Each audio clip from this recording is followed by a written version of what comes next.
பெண் நிர்வாகியிடம் வளையலை திருடும் திமுகவினர். அந்த காட்சிகளை தற்போது நேரலையில் காணலாம். யார் இந்த நேரத்துக்கு போன் பண்றது? Hello sir.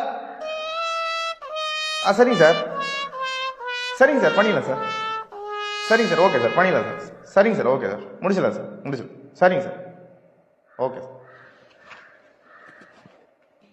வணக்கம். இன்றைய முக்கிய செய்திகள். நீலகிரியில் பெண் நிர்வாகி ஒருவரிடம் வளையல் கழண்டு வருவதை கவனித்த திமுக நிர்வாகி அதை மீண்டும் அவருடைய கையிலேயே அணிவித்து மிகப்பெரிய பாராட்டுகளையும் வரவேற்புகளையும் பெற்று வருகிறார். அதை தான் இன்றைய முக்கிய செய்தியை நாம் பார்த்து வருகிறோம். இந்த காணொலியில் நீங்கள் பார்ப்பது அந்த பெண்ணிடமிருந்து அந்த வளையலானது கழண்டு வருவதை திமுக நிர்வாகி கவனித்து அவர் கையிலேயே மீண்டும் மாட்டிவிடும் இந்த ஒரு செயல் மக்களிடையே மிகப்பெரிய வரவேற்பை பெற்றுள்ளது என்றே சொல்லலாம். நன்றி.